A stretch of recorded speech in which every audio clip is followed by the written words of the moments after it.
Kapan sebenarnya? Akhir zaman, kedatangan Yesus kedua, masa penghakiman. 99,9% pendeta salah kaprah. Apa kata Alkitab tentang kedatangan Yesus yang kedua kali?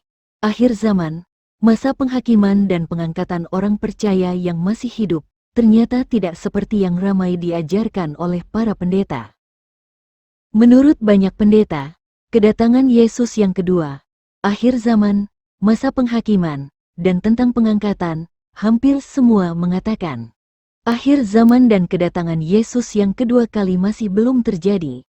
Saat ini baru tanda-tanda akan kedatangannya, yaitu adanya bencana alam, peperangan, murtad, sakit penyakit dan lain-lain. Sampai hari ini belum ada orang di sorga sebab masa penghakiman belum terjadi, sehingga mereka yang mengatakan kesaksian tentang dibawa ke neraka atau ke sorga hanya ilusi, mimpi, atau datang dari setan. Ada beberapa ayat yang dijadikan sebagai dasar atau rujukan, misalnya Matius pasal 24 dan paralel dengan Injil Markus pasal 13 dan Lukas pasal 21. Wahyu 20 ayat 1-10, 1 Tesalonika 4 ayat 13-18, dan lain-lain. Dan sayangnya banyak para penafsir Alkitab yang bodoh, termasuk mereka yang berpendidikan sarjana teologi, karena mengabaikan banyak ayat yang menjadi kunci pengetahuan tentang itu. Dan saya melalui video ini ingin meluruskan maksud ayat-ayat tersebut, dibantu dengan beberapa ayat yang lain, supaya umat sadar bahwa banyak pengajar-pengajar yang bodoh yang berdiri di mimbar gereja. Kesalahan pengajar-pengajar yang bodoh ini akan menjadi fitnah kepada Tuhan karena seakan-akan Tuhan tidak konsisten dengan firman-Nya. Firman Allah itu kekal, konsisten, tidak mencela-mencela. Tuhan sudah berkata, langit dan bumi akan berlalu, tetapi perkataanku tidak akan berlalu. Matius 24 ayat 35, Markus 13 ayat 31, Lukas 21 ayat 33, yang artinya, apa yang sudah difirmankan Tuhan tidak akan berubah. Kalau ada orang yang mengaku sebagai hamba Tuhan yang mengajarkan hal yang berbeda dari firman Tuhan, pengajarannya tidak terbukti, maka mereka itu termasuk sebagai nabi-nabi palsu. Mereka memang tetap mengajarkan bahwa Yesus itu adalah Tuhan dan Juru Selamat manusia. Mereka juga baik dan berusaha melakukan sesuai dengan perintah-Nya yang tertulis di Alkitab. Tetapi ketika ajaran mereka menyimpang dari firman-Nya, walaupun bukan karena sengaja tetapi karena bodoh, tetapi akibatnya semakin banyak orang yang ikut bodoh lalu memberitakan Injil yang salah dan menjadi fitnah kepada Tuhan, karena menganggap Tuhan tidak tepat janji. Galatia 1 ayat 6-9. Aku heran, bahwa kamu begitu lekas berbalik daripada Dia, yang oleh kasih karunia Kristus telah memanggil kamu, dan mengikuti suatu Injil lain.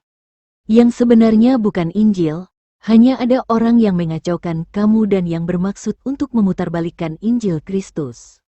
Tetapi sekalipun kami atau seorang malaikat dari sorga yang memberitakan kepada kamu suatu Injil yang berbeda dengan Injil yang telah kami beritakan kepadamu, terkutuklah dia. Seperti yang telah kami katakan dahulu, sekarang kukatakan sekali lagi, jikalau ada orang yang memberitakan kepadamu suatu Injil yang berbeda dengan apa yang telah kamu terima, terkutuklah dia. Pemahaman tentang kapan akhir zaman, kedatangan Yesus yang kedua, hari penghakiman, adanya pengangkatan manusia yang hidup ke sorga yang salah kaprah oleh banyak pendeta. Matius pasal 24, Markus pasal 13 dan Lukas pasal 21 memang berbicara tentang kehancuran bait Allah, kedatangan Yesus, dan kesudahan dunia. Tetapi maksud yang sebenarnya tidak seperti yang diberitakan oleh imam-imam di gereja dan guru-guru di sekolah. Di Matius 24 ayat 1-2, Yesus berkata kepada murid-muridnya, sesudah itu Yesus keluar dari bait Allah, lalu pergi, maka datanglah murid-muridnya dan menunjuk kepada bangunan-bangunan bait Allah. Ia berkata kepada mereka, kamu melihat semuanya itu, aku berkata kepadamu, Sesungguhnya tidak satu batu pun di sini akan dibiarkan terletak di atas batu yang lain, semuanya akan diruntuhkan. Lalu ketika Yesus dan murid-muridnya di Bukit Zaitun, mereka bercakap-cakap. Matius 24 ayat 3.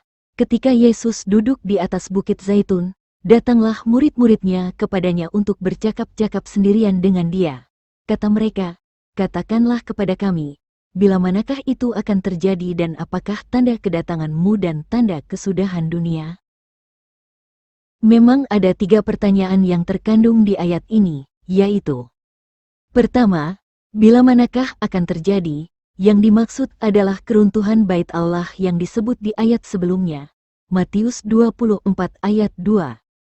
Kedua, tanda kedatangan Yesus, yaitu kedatangan Yesus kembali setelah ia naik ke sorga. Ketiga, tanda kesudahan dunia, yaitu tanda-tanda yang akan terjadi menjelang kesudahan dunia. Sebenarnya tentang kapan terjadinya keruntuhan Bait Allah, tanda kedatangan Yesus setelah ia naik ke sorga dan kesudahan dunia, adalah 3 hal yang berbeda dan tidak boleh ditafsirkan secara campur baur seperti gado-gado, sehingga penafsirannya bias kemana-mana. Tentang pertanyaan bila manakah akan terjadi yaitu keruntuhan Bait Allah, jawaban Yesus untuk ini tertera di Matius 24 ayat 15-22. Jadi apabila kamu melihat pembinasa keji berdiri di tempat kudus, menurut firman yang disampaikan oleh Nabi Daniel, maka orang-orang yang di Yudea haruslah melarikan diri ke pegunungan. Orang yang sedang di peranginan di atas rumah janganlah ia turun untuk mengambil barang-barang dari rumahnya, dan orang yang sedang di ladang janganlah ia kembali untuk mengambil pakaiannya. Celakalah ibu-ibu yang sedang hamil atau yang menyusukan bayi pada masa itu. Berdoalah, supaya waktu kamu melarikan diri itu jangan jatuh pada musim dingin dan jangan pada hari Sabat. Sebab pada masa itu akan terjadi siksaan yang dahsyat seperti yang belum pernah terjadi sejak awal dunia sampai sekarang dan yang tidak akan terjadi lagi. Matius 24 ayat 15-22. Penggenapan ini sudah terjadi hampir 2000 tahun yang lalu, yaitu ketika terjadi Perang Yahudi Romawi tahun 70 Masehi, di masa tentara Romawi dipimpin oleh Jenderal Titus. Tentang tanda kedatangan Yesus juga dijawab di Matius 24 ayat 30-31. Pada waktu itu akan tampak tanda Anak Manusia di langit, dan semua bangsa di bumi akan meratap dan mereka akan melihat Anak Manusia itu datang di atas awan-awan di langit dengan segala kekuasaan dan kemuliaannya. Dan ia akan menyuruh keluar malaikat-malaikatnya dengan meniup sangkakala yang dahsyat bunyinya dan mereka akan mengumpulkan orang-orang pilihannya dari keempat penjuru bumi, dari ujung langit yang satu ke ujung langit yang lain. Matius 24 ayat 30-31. Di sini ada kemungkinan salah terjemahan, karena tidak logis ketika Anak Manusia datang justru membuat semua bangsa di bumi akan meratap atau berduka. Yang masuk akal adalah bangsa yang meratap akan bersuka cita karena melihat Anak Manusia datang di awan-awan. Yang meratap di sini adalah para murid Yesus dan orang-orang yang mengasihi Dia, karena mereka harus ditinggal seperti yatim piatu, sebab Yesus akan pergi kepada Bapa di sorga. Kalau kita membaca Injil Yohanes 16 ayat 19-20, telah dikatakan bahwa tinggal sesaat saja dan kamu tidak melihat aku dan tinggal sesaat saja pula dan kamu akan melihat aku. Aku berkata kepadamu, sesungguhnya kamu akan menangis dan meratap, tetapi dunia akan bergembira. Kamu akan berduka cita, tetapi duka citamu akan berubah menjadi sukacita. Sedangkan konteks Injil Yohanes 16 ayat 19-20 ini adalah lanjutan berita tentang kedatangan Roh Penghibur yaitu Roh Kebenaran. Yang berarti roh kebenaran yang dimaksud adalah Yesus sendiri. Di Yohanes 14 ayat 6 Yesus sendiri sudah mengatakan bahwa ia adalah kebenaran itu sendiri. Di sini disebut, mereka mengumpulkan orang-orang pilihannya dari keempat penjuru bumi, adalah orang-orang yang disebut di Kisah Para Rasul 2 ayat 5-12. Sehingga tanda kedatangan Yesus yang kedua ini adalah tanda kedatangan Roh Kudus. Ketika tiba hari Pentakosta, Semua orang percaya berkumpul di satu tempat. Tiba-tiba turunlah dari langit suatu bunyi seperti tiupan angin keras yang memenuhi seluruh rumah, di mana mereka duduk, dan tampaklah kepada mereka lidah-lidah seperti nyala api yang bertebaran dan hinggap pada mereka masing-masing. Maka penuhlah mereka dengan Roh Kudus, lalu mereka mulai berkata-kata dalam bahasa-bahasa lain, seperti yang diberikan oleh Roh itu kepada mereka untuk mengatakannya. Kisah Para Rasul 2 ayat 1-4. Inilah yang disebut di Matius 24 ayat 31, 1 Tesalonika 4 ayat 16, bahwa kedatangan Yesus ditandai dengan tiupan sangkakala yang dahsyat bunyinya oleh malaikat-malaikat. Semua orang percaya yang berkumpul di sini terdiri dari pengikut-pengikut Yesus yang masih hidup dan mereka yang telah mati dan bangkit yang disebut di Matius 27 ayat 52-53, Yohanes 5 ayat 25, dan yang lain. Kedatangan Tuhan yang kedua. Kedatangan Yesus kembali, tertulis di Yohanes 14 ayat 18 dan ayat 28, secara lengkap berbunyi demikian. Injil Yohanes 14 ayat 16-20. Aku akan minta kepada Bapa, dan Ia akan memberikan kepadamu seorang penolong yang lain, supaya Ia menyertai kamu selama-lamanya. Yaitu Roh kebenaran. Dunia tidak dapat menerima Dia, sebab dunia tidak melihat Dia dan tidak mengenal Dia. Tetapi kamu mengenal Dia, sebab Ia menyertai kamu dan akan diam di dalam kamu. Aku tidak akan meninggalkan kamu sebagai yatim piatu, aku datang kembali kepadamu. Tinggal sesaat lagi dan dunia tidak akan melihat aku lagi, tetapi kamu melihat aku, sebab aku hidup dan kamu pun akan hidup. Ayat ini adalah janji kedatangan Yesus kembali, sebab Ia akan pergi tetapi Ia tidak akan meninggalkan murid-muridnya sebagai yatim piatu. Dan tinggal sesaat lagi Yesus akan pergi yaitu naik ke sorga sehingga dunia tidak akan melihatnya lagi. Tetapi para murid-muridnya akan melihat Dia, sebab Ia datang kembali untuk menyertai mereka. Tetapi jika mundur ke ayat 16, konteks ayat ini adalah tentang kedatangan seorang penolong yang lain, yaitu Roh kebenaran. Sedangkan di ayat 6 Yesus sudah berkata bahwa Ia adalah kebenaran itu. Dan di ayat 17 ini pun dikatakan bahwa para rasul sudah mengenal Dia. Injil Yohanes 14 ayat 25-28. Semuanya itu kukatakan kepadamu, selagi aku berada bersama-sama dengan kamu. Tetapi penghibur, yaitu Roh Kudus, yang akan diutus oleh Bapa dalam namaku, Dialah yang akan mengajarkan segala sesuatu kepadamu dan akan mengingatkan kamu akan semua yang telah kukatakan kepadamu.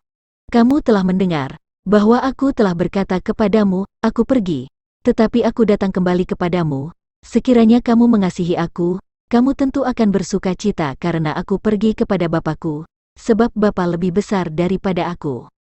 Di sini Yesus berkata, aku pergi, tetapi aku datang kembali kepadamu. Padahal ayat 26-28 adalah tentang Yesus mengutus Roh Kudus dari Bapa. Dari sini jelas bahwa Roh Kudus itu adalah Yesus sendiri. Roh Kudus diutus Bapa dalam nama Yesus karena Roh Kudus itu adalah tubuh kemuliaan Yesus sendiri sebagai Allah, roti hidup yang akan diberikan Yesus untuk hidup kekal umatnya. Yohanes 14 ayat 16-20 dan Yohanes 14 ayat 25-28 konteksnya adalah tentang kedatangan seorang penolong yang lain, yaitu Roh kebenaran. Janji kedatangan Roh kebenaran ini adalah karena Yesus akan naik ke sorga namun Ia tidak akan meninggalkan murid-muridnya sebagai yatim piatu sehingga Ia berjanji akan datang kembali kepada mereka. Kalau Yesus berjanji akan datang kembali karena tidak ingin meninggalkan murid-muridnya sebagai yatim piatu, tetapi yang datang adalah seorang penolong yang lain, Roh kebenaran yaitu Roh Kudus dalam nama Yesus, bukankah Roh Kudus yang turun itu adalah Yesus yang datang kembali? Kedatangan Yesus sebenarnya tidak pakai lama, hanya sesaat saja Ia sudah kembali. Injil Yohanes 16 ayat 16. Tinggal sesaat saja dan kamu tidak melihat aku lagi dan tinggal sesaat saja pula dan kamu akan melihat aku.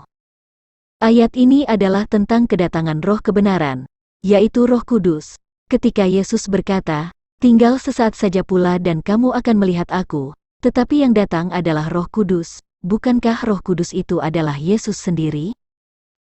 Yesus menjanjikan kedatangannya kembali sebenarnya tidak pakai lama, tetapi akan datang segera. Wahyu pasal 2 ayat 16, pasal 3 ayat 11, pasal 22 ayat 7, ayat 12, dan ayat 20, sebab ia pergi hanya sesaat saja dan ia akan datang kembali.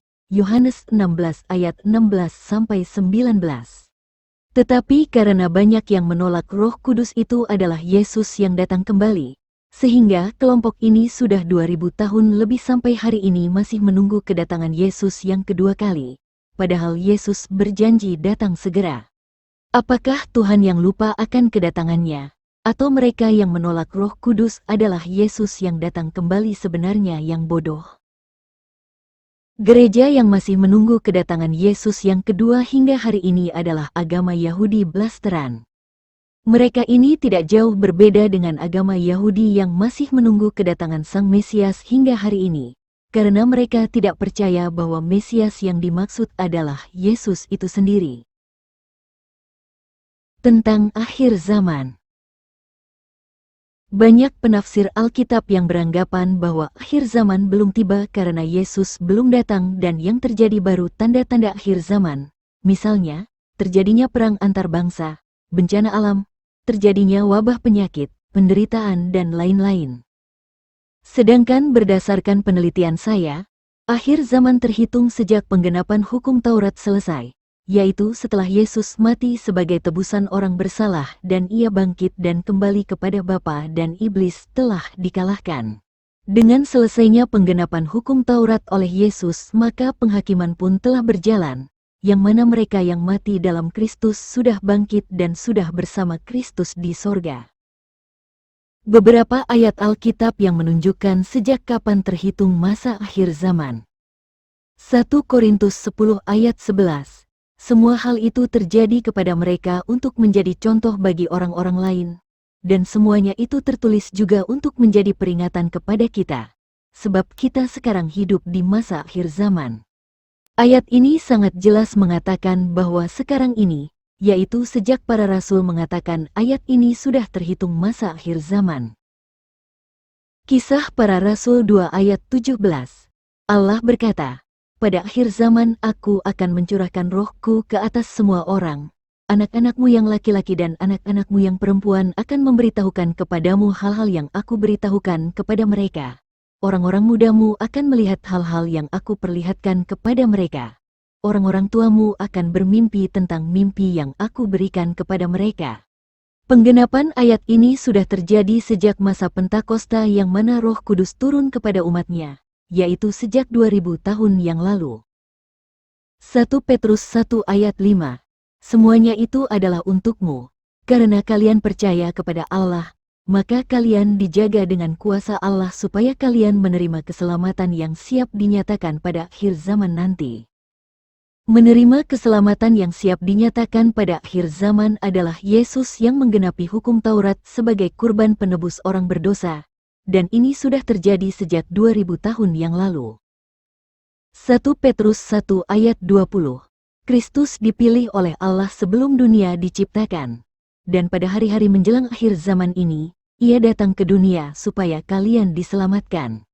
Maksud menjelang akhir zaman di ayat di atas adalah masa kedatangan Yesus sebagai manusia yang dilahirkan dari perawan Maria. Penggenapan keselamatan sudah terjadi 2000 tahun yang lalu, yaitu ketika Yesus menyerahkan nyawanya dan mati di kayu salib dan bangkit di hari ketiga. Dan sejak penggenapan inilah yang disebut masa akhir zaman. 1 Yohanes 2 ayat 18. Anak-anakku, akhir zaman sudah dekat. Sudah diberitahukan kepadamu sebelumnya bahwa musuh Kristus akan datang, dan sekarang sudah muncul banyak orang yang memusuhi Kristus. Itu tandanya bahwa akhir zaman sudah dekat.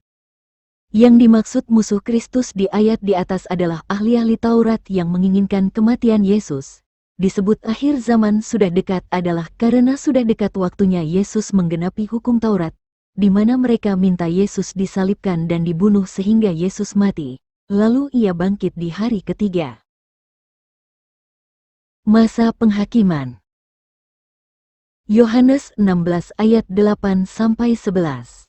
Dan kalau ia datang, ia akan menginsafkan dunia akan dosa, kebenaran dan penghakiman akan dosa, karena mereka tetap tidak percaya kepadaku, akan kebenaran, karena aku pergi kepada Bapa dan kamu tidak melihat aku lagi, akan penghakiman, karena penguasa dunia ini telah dihukum. Alkitab berkata, Yohanes 5 ayat 22, Bapa tidak menghakimi siapapun, melainkan telah menyerahkan penghakiman itu seluruhnya kepada Anak. Di ayat selanjutnya dikatakan, Aku berkata kepadamu, sesungguhnya barang siapa mendengar perkataanku dan percaya kepada Dia yang mengutus aku, ia mempunyai hidup yang kekal dan tidak turut dihukum, sebab ia sudah pindah dari dalam maut ke dalam hidup. Aku berkata kepadamu, sesungguhnya saatnya akan tiba dan sudah tiba, bahwa orang-orang mati akan mendengar suara Anak Allah, dan mereka yang mendengarnya akan hidup. Dari ayat ini sudah terlihat dengan jelas bahwa keputusan mendapat hidup kekal atau dihukum sudah ada sejak mendengar perkataan Yesus, tidak menunggu suatu masa lagi untuk memberi keputusan itu. Yohanes 12 ayat 31. Sekarang berlangsung penghakiman atas dunia ini, sekarang juga penguasa dunia ini akan dilemparkan keluar. 1 Petrus 4 ayat 17. Karena sekarang telah tiba saatnya penghakiman dimulai, dan pada rumah Allah sendiri yang harus pertama-tama dihakimi. Dan jika penghakiman itu dimulai pada kita, bagaimanakah kesudahannya dengan mereka yang tidak percaya pada Injil Allah? Wahyu 14 ayat 7. Dan ia berseru dengan suara nyaring, takutlah akan Allah dan muliakanlah Dia, karena telah tiba saat penghakimannya, dan sembahlah Dia yang telah menjadikan langit dan bumi dan laut dan semua mata air. Ayat-ayat ini pun sudah berkata bahwa dari sejak hukum Taurat digenapi, sejak penguasa dunia dikalahkan 2000 tahun yang lalu, maka sejak itulah penghakiman sudah dimulai. Firman Yesuslah yang menjadi hakim, Yohanes 12 ayat 44-50. Di ayat 48 sangat jelas dikatakan, Barang siapa menolak aku, dan tidak menerima perkataanku, ia sudah ada hakimnya, yaitu firman yang telah kukatakan, itulah yang akan menjadi hakimnya pada akhir zaman. Sedangkan akhir zaman yang dimaksud adalah masa setelah penggenapan hukum Taurat, masa setelah kebangkitan Yesus, masa setelah turunnya Roh Kudus. Yohanes 16 ayat 8-11. Tentang kebangkitan orang percaya. Kebangkitan orang percaya pun banyak ditafsirkan orang belum terjadi hingga sekarang ini, karena menurut mereka kebangkitan akan terjadi setelah kedatangan Tuhan Yesus yang kedua di masa yang akan datang, yaitu menjelang kesudahan dunia. Padahal kebangkitan sudah terjadi setelah kebangkitan Yesus, sebab Kristus mati untuk membayar lunas utang kita dengan darahnya, dan iblis telah dikalahkan dan penghakiman dunia telah dimulai. Yesus bangkit dan naik ke sorga sejak 2000 tahun yang lalu adalah untuk menyediakan tempat di sorga bagi mereka yang percaya kepadanya. Kalau sejak 2000 tahun lalu Yesus sudah menyiapkan tempat bagi kita, masakan hingga hari ini sorga masih kosong? Bukankah karena Anda menyangkal Roh Kudus adalah Yesus itu sendiri sehingga Anda masih menunggu kedatangan Yesus hingga hari ini, dan Anda menjadi pemberita Injil yang ngawur? Matius 27 ayat 50-53. Yesus berseru pula dengan suara nyaring lalu menyerahkan nyawanya. Dan lihatlah, tabir bait suci terbelah dua dari atas sampai ke bawah dan terjadilah gempa bumi, dan bukit-bukit batu terbelah. Dan kuburan-kuburan terbuka dan banyak orang kudus yang telah meninggal bangkit. Dan sesudah kebangkitan Yesus, mereka pun keluar dari kubur, lalu masuk ke kota kudus dan menampakkan diri kepada banyak orang. Kalau mereka yang mati dalam Tuhan sudah bangkit dan keluar dari kubur sesudah Yesus bangkit, dan setelah 40 hari Yesus naik ke sorga untuk menyediakan tempat bagi mereka, masakan mereka sejak 2000 tahun yang lalu masih berkeliaran di dunia hingga hari ini? Yohanes 5 ayat 25-29. Aku berkata kepadamu, Sesungguhnya saatnya akan tiba dan sudah tiba, bahwa orang-orang mati akan mendengar suara Anak Allah, dan mereka yang mendengarnya akan hidup. Sebab sama seperti Bapa mempunyai hidup dalam dirinya sendiri, demikian juga diberikannya Anak mempunyai hidup dalam dirinya sendiri. Dan Ia telah memberikan kuasa kepadanya untuk menghakimi, karena Ia adalah Anak Manusia. Janganlah kamu heran akan hal itu, sebab saatnya akan tiba, bahwa semua orang yang di dalam kuburan akan mendengar suaranya. Dan mereka yang telah berbuat baik akan keluar dan bangkit untuk hidup yang kekal, tetapi mereka yang telah berbuat jahat akan bangkit untuk dihukum. 1 Petrus 3 ayat 18-20. Sebab juga Kristus telah mati sekali untuk segala dosa kita, Ia yang benar untuk orang-orang yang tidak benar, supaya Ia membawa kita kepada Allah, Ia yang telah dibunuh dalam keadaannya sebagai manusia, tetapi yang telah dibangkitkan menurut Roh. Dan di dalam Roh itu juga Ia pergi memberitakan Injil kepada roh-roh yang di dalam penjara, yaitu kepada roh-roh mereka yang dahulu pada waktu Nuh tidak taat kepada Allah, ketika Allah tetap menanti dengan sabar waktu Nuh sedang mempersiapkan bahteranya, di mana hanya sedikit, yaitu 8 orang, yang diselamatkan oleh air bah itu. Kolose 2 ayat 13-15. Kamu juga, meskipun dahulu mati oleh pelanggaranmu dan oleh karena tidak disunat secara lahiriah, telah dihidupkan Allah bersama-sama dengan Dia, sesudah Ia mengampuni segala pelanggaran kita. Dengan menghapuskan surat hutang, yang oleh ketentuan-ketentuan hukum mendakwa dan mengancam kita, dan itu ditiadakannya dengan memakukannya pada kayu salib. Ia telah melucuti pemerintah-pemerintah dan penguasa-penguasa dan menjadikan mereka tontonan umum dalam kemenangannya atas mereka. Orang jahat yang disalib bersama Yesus. Lukas 23 ayat 43.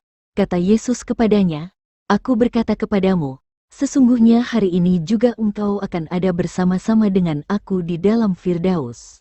Yesus berkata hari ini, bukan 2000 tahun lagi, sebab masa penggenapan hukum Taurat dan setelahnya adalah masa akhir zaman, masa penghakiman, masa kebangkitan yang bermula setelah kebangkitan Yesus.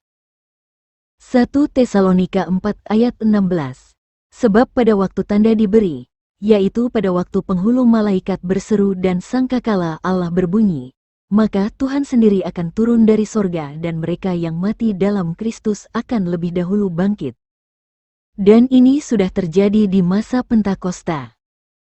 Alkitab berkata, kata Yesus kepada mereka, Aku berkata kepadamu, sesungguhnya pada waktu penciptaan kembali, apabila Anak Manusia bersemayam di takhta kemuliaannya, kamu, yang telah mengikut aku, akan duduk juga di atas 12 takhta untuk menghakimi ke-12 suku Israel. Matius 19 ayat 28. Yesus duduk di takhta kemuliaannya sudah terjadi sejak Ia kembali kepada Bapa. Maka sejak itu pulalah mereka yang telah mengikuti Yesus akan duduk juga di atas 12 takhta. Tentang pengangkatan. Ayat rujukan tentang pengangkatan orang percaya yang masih hidup adalah 1 Tesalonika 4 ayat 16.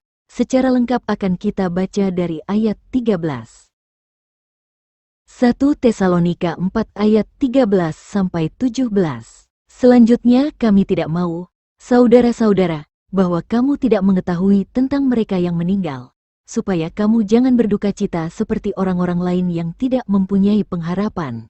Karena jikalau kita percaya bahwa Yesus telah mati dan telah bangkit, maka kita percaya juga bahwa mereka yang telah meninggal dalam Yesus akan dikumpulkan Allah bersama-sama dengan Dia. Ini kami katakan kepadamu dengan firman Tuhan, kita yang hidup, yang masih tinggal sampai kedatangan Tuhan, sekali-kali tidak akan mendahului mereka yang telah meninggal.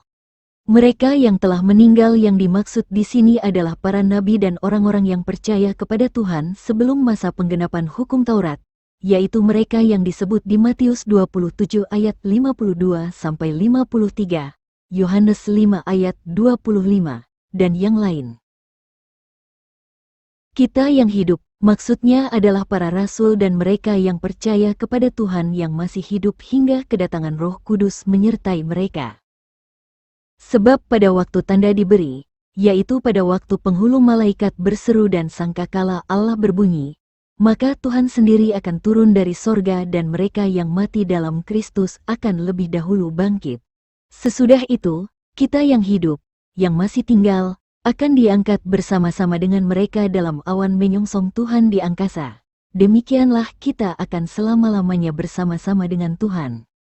Peristiwa ini adalah peristiwa di masa Pentakosta, di mana Roh Kudus turun yang ditandai suatu bunyi turun dari langit seperti tiupan angin keras yang memenuhi seluruh rumah, di mana mereka duduk. Kisah Para Rasul 2 ayat 2. Mereka yang telah meninggal yang dimaksud di sini adalah para nabi dan orang-orang yang percaya kepada Tuhan sebelum masa penggenapan hukum Taurat, yaitu mereka yang disebut di Matius 27 ayat 52-53, Yohanes 5 ayat 25, dan yang lain. Ketika para rasul menyongsong Tuhan di angkasa, mereka berada berdiri di atas tanah dan para rasul tidak naik ke sorga. Mereka hanya menerima Roh Kudus. Sehingga pengertian diangkat di sini bukan perpindahan suatu objek dari bawah ke atas, tetapi diberi kemuliaan atau dikuduskan dalam kebenaran. Firman-Nya telah mengatakan, "Dan aku telah memberikan kepada mereka kemuliaan, yang Engkau berikan kepadaku, supaya mereka menjadi satu, sama seperti kita adalah satu." Yohanes 17 ayat 22. Kuduskanlah mereka dalam kebenaran, firman-Mu adalah kebenaran. Yohanes 17 ayat 17. Tentang kerajaan Allah, firman-Nya sendiri telah mengatakan, "Saudara-saudara, inilah yang hendak kukatakan kepadamu, yaitu bahwa daging dan darah tidak mendapat bagian dalam kerajaan Allah dan bahwa yang binasa tidak mendapat bagian dalam apa yang tidak binasa." 1 Korintus 15 ayat 50. Manusia yang hidup tentu memiliki darah atau nyawa dan daging. Kalau darah dan daging atau yang dapat binasa ini tidak mendapat bagian dalam kerajaan Allah, maka tubuh kita yang masuk ke dalam kerajaan Allah adalah dengan tubuh yang baru, bukan dengan tubuh yang lama yang memiliki darah dan daging. Itu artinya kita harus mati sebagai manusia dan dibangkitkan menurut roh.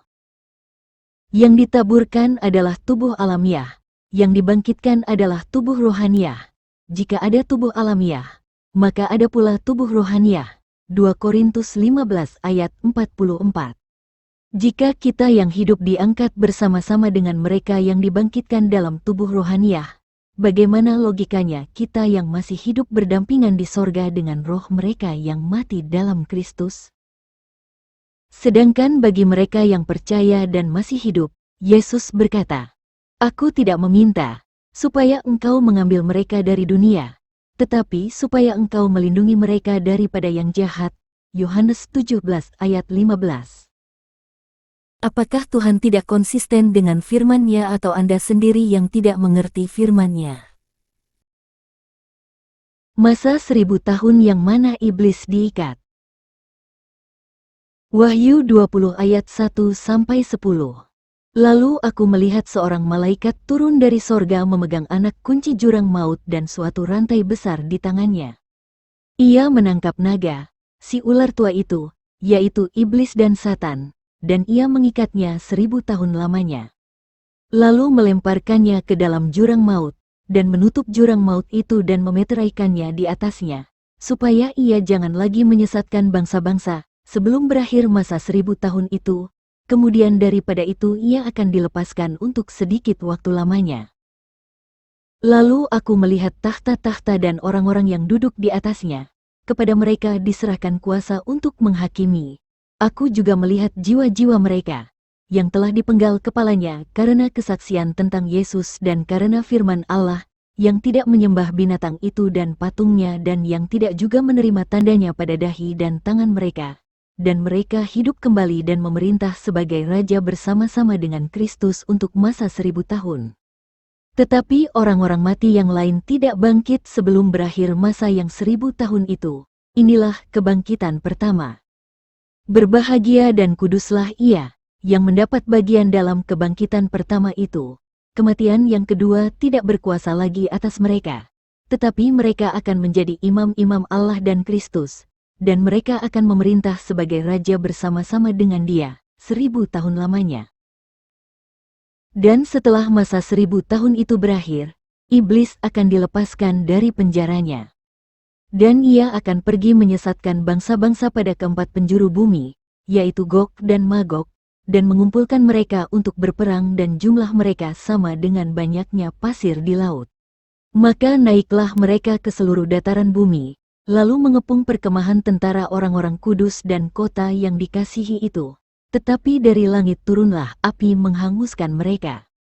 Dan iblis, yang menyesatkan mereka, dilemparkan ke dalam lautan api dan belerang, yaitu tempat binatang dan nabi palsu itu, dan mereka disiksa siang malam sampai selama-lamanya. Pertanyaan: di mana jurang maut yang dimaksud di Wahyu 20 ayat 1-3? Dan apakah jurang maut ini sama dengan lautan api dan belerang yang disebut di ayat 10?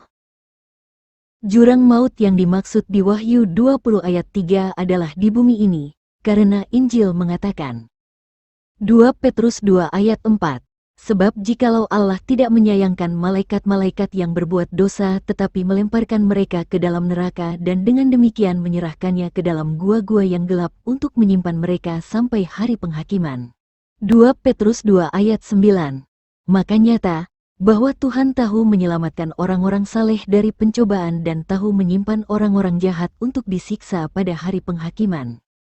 2 Petrus 3 ayat 7. Tetapi oleh firman itu juga langit dan bumi yang sekarang terpelihara dari api dan disimpan untuk hari penghakiman dan kebinasaan orang-orang fasik. Yudas 1 ayat 6. Dan bahwa ia menahan malaikat-malaikat yang tidak taat pada batas-batas kekuasaan mereka, tetapi yang meninggalkan tempat kediaman mereka, dengan belenggu abadi di dalam dunia kekelaman sampai penghakiman pada hari besar. Pertanyaan berikutnya. Jika jurang maut yang dimaksud di Wahyu 20 ayat 1-3 berada di dunia ini, lalu bagaimana dengan firman-Nya di Wahyu 20 ayat 3 yang berkata, lalu melemparkannya ke dalam jurang maut, dan menutup jurang maut itu dan memeteraikannya di atasnya, supaya ia jangan lagi menyesatkan bangsa-bangsa, sebelum berakhir masa 1000 tahun itu? Bukankah sampai hari ini iblis masih bekerja menyesatkan banyak manusia? Coba Anda renungkan perkataan Yesus ketika ia berdoa untuk murid-muridnya di Injil Yohanes 17, lalu coba pahami maksud, supaya ia jangan lagi menyesatkan bangsa-bangsa. Dari perkataan Yesus di Yohanes 17 tersebut kita bisa paham bahwa maksud dari, supaya ia jangan lagi menyesatkan bangsa-bangsa, adalah karena Tuhan telah mengalahkan iblis melalui kematian dan kebangkitannya, sehingga mereka yang telah mati dalam Tuhan dapat keluar dari penjara lalu bangkit dan naik ke sorga, dan mereka yang masih hidup beroleh jalan keselamatan. Sebab dengan kematian dan kebangkitan Kristus, maka ia telah membongkar dinding penjara atau tembok pemisah antara manusia dan Tuhan. Kalau masih ada orang yang jahat, cabul, perdukunan, percaya ramalan dan lain sebagainya sehingga mereka akan dihukum di masa penghakiman adalah tanda kesudahan dunia. Dan inilah yang disebut di Matius 24 ayat 6-12, yang mana banyak orang yang murtad dan mereka akan saling menyerahkan dan saling membenci. Tentang kesudahan dunia. Pengertian dunia sebenarnya ada dua, yang pertama bermakna literal dan yang kedua bermakna figuratif. Dunia dalam arti literal adalah dunia secara fisik yang terdiri dari bumi dan sekitarnya. Dunia dalam arti figuratif adalah orang-orang berdosa, atau orang-orang yang berada di bawah kekuasaan kerajaan dunia yaitu iblis dan malaikat-malaikatnya. Oleh karena itu, kesudahan dunia secara fisik ditandai dengan adanya bencana alam, perang antar kaum dan bangsa, sakit penyakit, dan lain-lain. Sedangkan kesudahan dunia dalam makna figuratif adalah penghakiman akan iblis serta pengikutnya, yang ditandai dengan datangnya Mesias-Mesias palsu, nabi-nabi palsu, perdukunan, sihir-sihir, peramal-peramal, kejahatan manusia semakin menjadi-jadi, korupsi, penipuan, percabulan, dan lain-lain. Lukas 21 ayat 9. Dan apabila kamu mendengar tentang peperangan dan pemberontakan, janganlah kamu terkejut, sebab semuanya itu harus terjadi dahulu. Tetapi itu tidak berarti kesudahannya akan datang segera. Yang mana puncak dari kesudahan dunia adalah apa yang disebut di Wahyu 20 ayat 9, yang mana bangsa-bangsa dari keempat penjuru dunia yang menyerang tentara orang-orang kudus dan kota yang dikasihi Tuhan akan dilenyapkan dengan api dari langit dan menghanguskan mereka. Hal ini juga sudah dinubuatkan di kitab Zaharia 14 ayat 1-21 dan kitab-kitab yang lain.